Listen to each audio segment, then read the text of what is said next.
Florida beat Mississippi State today. It was by a pretty considerable margin that they won this game, but there still is a lot of concerns to take away from their dominant win. And the biggest one that I have is that Florida's defense can't stop a fly. They can't stop a cockroach.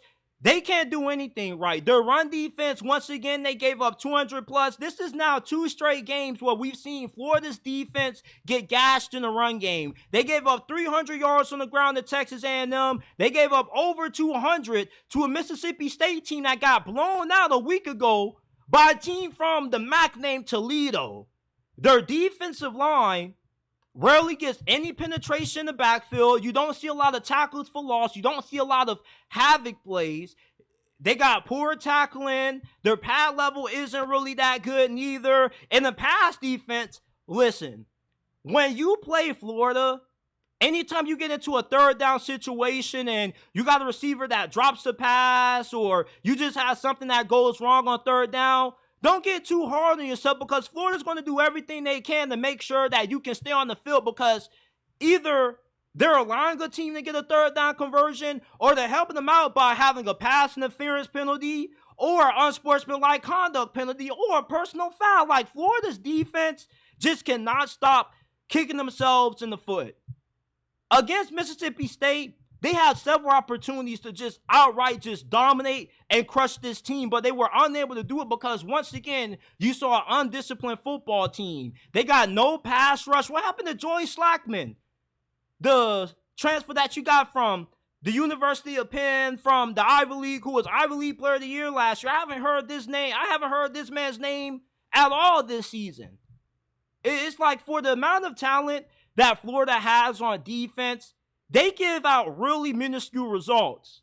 Jason Marshall, a few years back, was projected to be a first-round pick in the NFL. At this point, he looks like a day 3 draft pick at this point. You got no ball hawks in the secondary. You can't force turnovers. You can't force interceptions because you don't have the ability to get pressure on the quarterback. And then when you blitz, you're still unable to get home on the quarterback. And it's going to be really ugly for Florida when they got to play Tennessee in the next couple of weeks and when they got to play UCF, because this defense can't be trusted to stop a soul.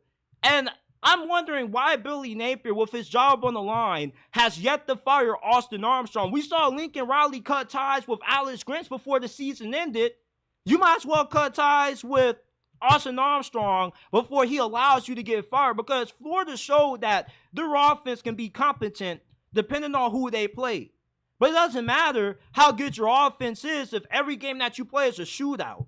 With the talent that they have, you expect better performance out of the defense. But the reason why their defense continues to underachieve is because they are poorly coached. They're not disciplined. Guys are missing tackles. They're not wrapping up. Like, I'm really flabbergasted at how bad Florida's defense has been the last 4 to 5 years. It's like everybody hated Todd Grantham. And you go from him to Austin Armstrong, who may be even worse than what Todd Grantham was. When you play Florida, you're going to have the ability on offense to do whatever you want to. When you play against Florida defensively, it pretty much is a bona fide scrimmage, because their defense is going to allow you to test out trick plays, chart out your backup quarterback. Like, well, what's even more embarrassing is how anytime Florida plays a backup quarterback, they make them look good. You play Texas A&M's backup quarterback, and he plays so well against you that he now is the full-time starter. And with how well Mississippi State's backup quarterback played, he might as well be the starter for the rest of the season. Like, Toledo's defense just shut down Mississippi State. But you couldn't do that.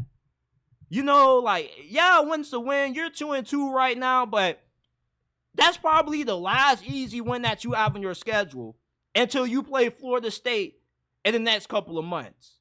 You know, I can't wait for you to play Tennessee, because Tennessee, they just might put 100 on your defense. It's going to be really ugly. I can't wait to see you play UCF. And I'm not rooting for Florida to fail, but I'm just really shocked at how bad this team just continues to be under Billy Napier, and we don't really see no adjustments. It's always a blown coverage every single week, missed assignments, bad tackling. It's the same bad product that we've seen under Sunbelt Billy for the last couple of years that he's been the head coach of this program. And eventually you just wonder, when are you going to see some change?